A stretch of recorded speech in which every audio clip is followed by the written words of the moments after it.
Hi friends, welcome to our channel. ఈరోజు మనం వచ్చేసి ప్రస్తుతానికి చిదంబరంలో అయితే ఉన్నాము. మనకు చిదంబరంలో చూడవలసిన ప్రదేశాలు ఏంటి, చిదంబరం టెంపుల్ని ఎలా కవర్ చేద్దాం, ఇక్కడికి చేరుకోవడానికి ఏమేమి మార్గాలు ఉన్నాయి, తక్కువ బడ్జెట్లో ఎక్కడ స్టే చేయొచ్చు, ఫుల్ డీటెయిల్స్ అయితే ఇప్పుడు మనం 1 by 1 తెలుసుకుంటూ ఆలయం విశేషాలు అయితే తెలుసుకుందాం పదండి. ఇప్పుడు మనం చిదంబరం మెయిన్ సర్కిల్ దగ్గర అయితే ఉన్నాం. బ్యాక్ సైడ్ మనకి వెళ్తేనేమో రైల్వే స్టేషన్ వస్తుంది. ఈ ఫ్రంట్ స్ట్రేట్ వెళ్ళి రైట్ తీసుకున్న టెంపుల్ వచ్చేస్తుంది. మనం ఏంటంటే చౌరస్తా నుంచి ఇలా రైట్ తీసుకొని అయితే వెళ్తున్నాం. చూడండి, మనకి వెళ్తూ ఉంటే మీకు ఇక్కడ చూడండి మొత్తం టిఫిన్ సెంటర్లు అన్నీ ఉంటాయి. ఇక్కడనే టిఫిన్ సెంటర్ అయితే ఎక్కువ ఉంటాయి, గుర్తుపెట్టుకోండి. ఆ లోపల అయితే చాలా తక్కువ అయితే టిఫిన్ సెంటర్ అయితే ఉంటాయి. ఇక్కడ నుంచి ఇలా కొంచెం ముందుకు వెళ్ళగానే మీకు రైట్ సైడ్లో బస్ స్టాప్ ఉంటుంది. ఒకసారి చూపిస్తా చూడండి. ఇటు సైడ్ వచ్చేసి బస్ స్టాప్ ఉన్నట్టున్నారు చూడండి, అది బస్ స్టాప్. మనము ఇక్కడ నుంచి ఇలా స్ట్రేట్ అయితే వెళ్ళాలి, ఇక్కడ నుంచి లెఫ్ట్ వెళ్ళాలి. ఇటు వెళ్తే మనకు టెంపుల్ అయితే ఉందట. ఇక్కడ నుంచి అయితే ఆ సైడ్ అయితే వెళ్దాం. బస్ స్టాప్ నుంచి 750 మీటర్స్ దూరం అవుతుంది. ఇక్కడ నుంచి స్ట్రేట్ వెళ్తే టెంపుల్ అయితే ఉంది. ఇంకొక 500 మీటర్స్ దూరంలో టెంపుల్ అయితే చూపిస్తుంది లొకేషన్.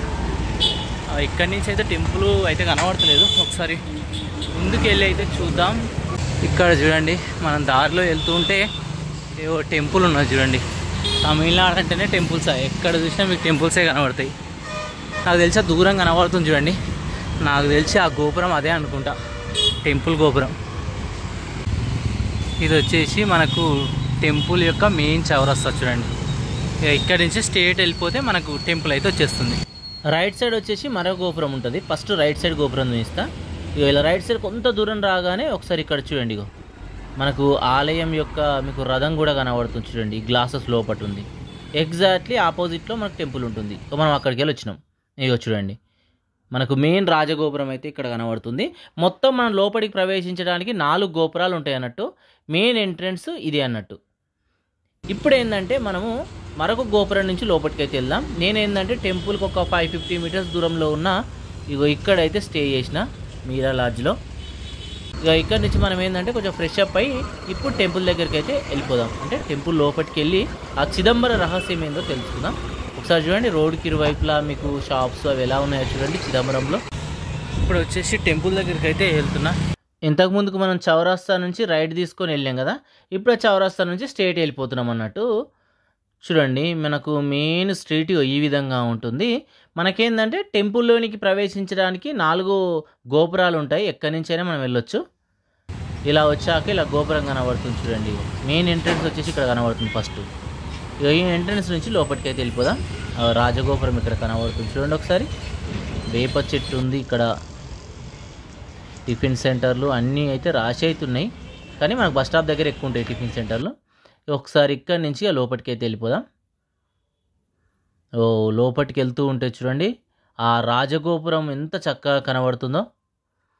ఒకసారి రాజగోపురం పైన ఉన్న శిల్పాలు చూడండి, నాట్యం చేస్తున్న దృశ్యాలను అయితే చాలా చక్కగా చూడొచ్చు. చూడండి, మనం ఇక్కడి నుంచి ఇలా కొంచెం ముందుకు వచ్చాం అనుకో, మనకు వచ్చేసి ఒకసారి ఇక్కడ చూడండి 2 వైపులా మీకు నందీశ్వరులను చూపిస్తా.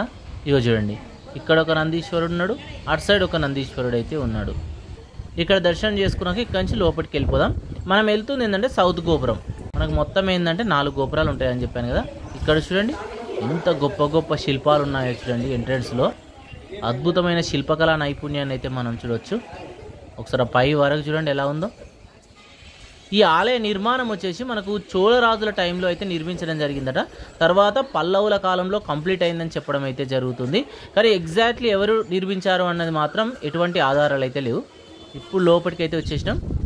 చూడండి, ఒకసారి లెఫ్ట్ సైడ్ ఒక టెంపుల్ ఉంది. సూర్యాస్తమయం అయ్యే దృశ్యాలను అయితే ఇక్కడ మనం చూడొచ్చు. ఆ వాట్ సైడ్ ఒక రాజగోపురం కనబడుతుంది. ఇక్కడ నందీశ్వరుడి యొక్క స్టాచ్యూ అయితే ముందట ఉంటుంది. చూడండి, అక్కడ పైన 2 జెండాలు రెపరెపలాడుతూ మీకు కనబడుతున్నాయి. ఒకసారి గోపురం పైన ఉన్న శిల్పకళా నైపుణ్యాన్ని చూడండి. కొన్ని 1000 శిల్పాలను అయితే ఈ రాజగోపురాల పైన చెక్కడం అయితే జరిగింది. నాట్యం చేస్తున్న భంగిమలు ఇవన్నీ కనబడుతున్నాయి చూడండి. ఒకసారి చూడండి ఎంత గొప్ప శిల్పకళా నైపుణ్యం కనబడుతుందో మనకు.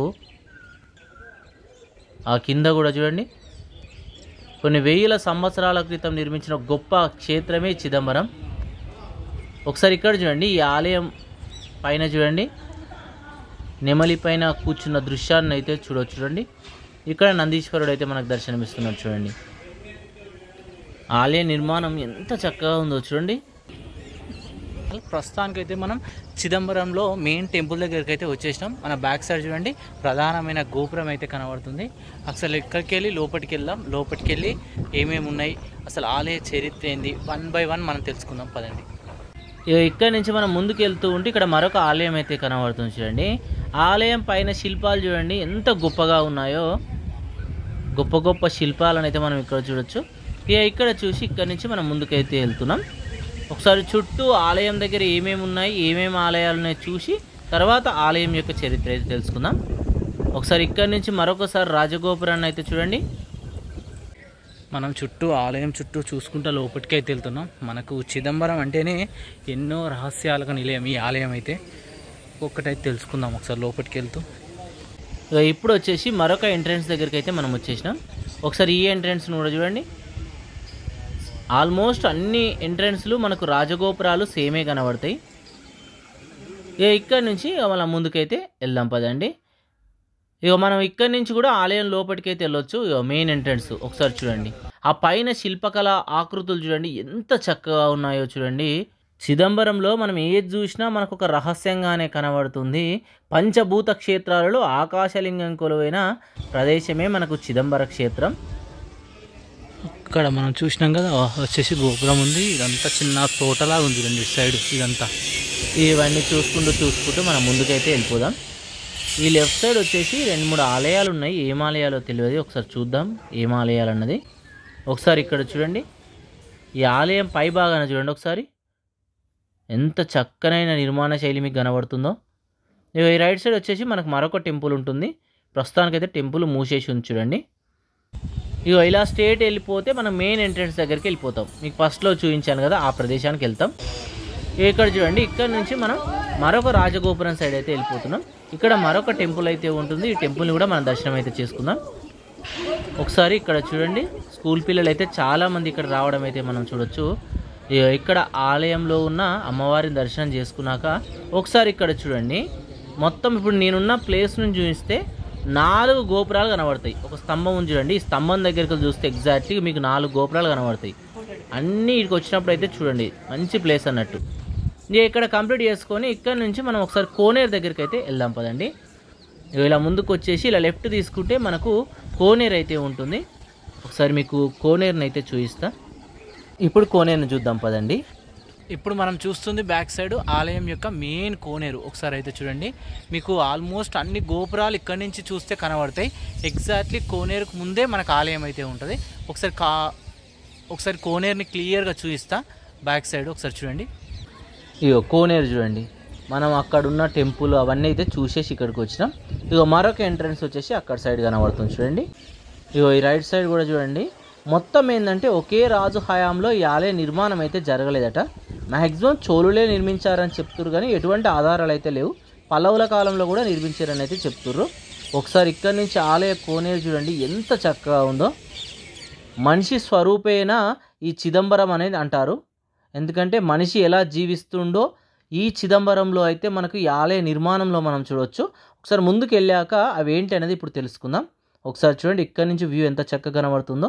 ఇప్పుడు వచ్చేసి మనం ప్రధానమైన ఆలయం ఎంట్రన్స్ దగ్గరికి అయితే వచ్చేసాం. మీకు స్టార్టింగ్లో చూపించినాం కదా మెయిన్ ఎంట్రన్స్ అది. అక్కడి నుంచి రాగానే ఎంట్రన్స్ వచ్చేసి ఈ విధంగా అయితే ఉంటుంది. ఇక్కడ వచ్చేసి వాళ్ళు ఉండడానికి చిన్న మండపం కూడా ఉంది చూడండి ఒకసారి. ఇప్పుడు మనం ఇక్కడ నుంచి లోపలికి దర్శనానికి అయితే వెళ్దాం. దర్శనానికి వెళ్తూ ఉంటే పై భాగాన చూడండి మీకు గొప్ప పెయింటింగ్ అయితే మీకు కనబడుతుంది. కొన్ని వందల వేల సంవత్సరాల క్రితం నాటి పెయింటింగ్ చాలా చక్కగా అయితే ఇక్కడ మనకు కనబడుతుంది. ఇవన్నిటిని చూసుకుంటూ మనం ఆలయం లోపలికి వెళ్ళి నటరాజస్వామిని దర్శనం చేసుకోవాల్సి అయితే ఉంటుంది. ఇక్కడ ఉన్న చిదంబర రహస్యాన్ని ఇప్పుడు ఒక్కొక్కటి తెలుసుకుందాం. ఫస్ట్ ఏంటంటే ఆలయంలో మొత్తం 9 గోపురాలు ఉంటాయి. ఈ 9 గోపురాలు మానవ శరీరంలోని నవరంధ్రాలను చూపించడం అయితే జరుగుతుంది. అందుకే మనిషి స్వరూపేణ చిదంబర రహస్యం అయితే అంటారు. అంటే మనిషిలోని ప్రతి అంగుళాన్ని ఇక్కడ చూపించడం అయితే జరిగింది. ఇక్కడ మరొక రహస్యం ఏంటంటే ఆలయం యొక్క గర్భగుడిని వచ్చేసి మొత్తం మీకు 21,600 బంగారు రేకులతోనైతే నిర్మించారు. అవి ఏంటంటే మనకు ఒక మనిషి ఒక నిమిషానికి 15 సార్లు శ్వాస పీలుస్తారు. అలానే గంటకు 900 సార్లు, రోజుకు వచ్చేసి 21,600 సార్లు శ్వాస అయితే పీలుస్తారు. దానికి చిహ్నంగానే ఇక్కడ ఇవి నిర్మించారని చెప్పడం అయితే జరుగుతుంది. మరొక రహస్యం వచ్చేసి ఇది. నెక్స్ట్ మరొక రహస్యం ఏంటి అంటే ఆ బంగారు రేకులను బిగించడానికి మొత్తం 72,000 మేకులను ఉపయోగించారు. మామూలుగా మేకులు ఉంటాయి కదా, వాటిని. అవి ఏంటంటే మానవ శరీరంలోని 72,000 నరాలనుగా చూపించడం అయితే జరుగుతుంది. అంటే నర్వ్ సిస్టమ్ ఉంటుందిగా మానవ శరీరంలో, అవి వచ్చేసి మొత్తం 72,000 అయితే ఉంటాయట. నెక్స్ట్ ఈ ఆలయంలో మరొక రహస్యం ఏంటంటే ఈ ఆలయంలో నటరాజస్వామి ఉన్న ప్రాంతంలో 4 స్తంభాలు ఉంటాయి. ఆ 4 స్తంభాలు వచ్చేసి మనకు 4 వేదాలను అయితే చూపిస్తాయి. ఆ పక్కనే మనకు 28 స్తంభాల మండపం ఉంటుంది. ఈ రెండింటిని కలిపే పైకప్పును వచ్చేసి మనకు 4,096 మనకు వాటిని ఉపయోగించి పైకప్పు నిర్మించారు. అవి ఏంటంటే మనకు రక్తనాళాలను సూచించడం అయితే జరుగుతుంది. అలానే దాన్ని స్క్వేర్ చేస్తే మనకు 64 వస్తుంది. ఆ 64 ఏంటంటే మన సాంప్రదాయ మనకు నృత్యాలు ఉంటాయి కదా, అవి నాట్యకళలు ఉంటాయి కదా, అవి 64గా మనమైతే చెప్పుకోవచ్చు. చూడండి, ఈ చిదంబరంలో ఏది చూసినా ఒక రహస్యంగానే మనకైతే కనబడుతూ ఉంటుంది. ఇలానే మనకు ప్రతి అంగుళంలో ఏదో ఒక రహస్యం అయితే మనకు చిదంబరంలో దాగైతే ఉంది. అందుకే ఇంతవరకు ఈ చిదంబర రహస్యాన్ని ఎవ్వరూ ఛేదించలేకైతే పోయారు. ఇక్కడ మరొక అతి ముఖ్యమైన విషయం ఏంటంటే మానవ శరీరంలో అతి ముఖ్యమైన భాగం గుండె మనకు వచ్చేసి ఎడమ భాగాన ఏ విధంగా ఉంటుందో అదే విధంగా ఇక్కడ ఉన్న ఆలయ ప్రాంగణంలో ప్రధానమైన గర్భగుడి కూడా ఎగ్జాక్ట్లీ ఎడమ సైడ్ నిర్మించబడైతే ఉంది. ముఖ్యంగా ఇక్కడ శివుడు వచ్చేసి లింగ రూపంలో కాకుండా నాట్యం చేస్తున్న నటరాజస్వామి రూపంలో మనకు దర్శనం ఇవ్వడం అయితే జరుగుతుంది. ఇక్కడ ఉన్న నటరాజస్వామిని చూస్తే మనకు పంచభూతాలు గుర్తించే విధంగా అయితే ఉంది. ఈ నటరాజస్వామి విగ్రహంలో మనకు వచ్చేసి ఇంకా ఎన్నో రహస్యాలు అయితే కలిగి ఉన్నాయి. అవి కనుక్కోవడం ఎవరి వల్ల కావడం లేదు. Thank you.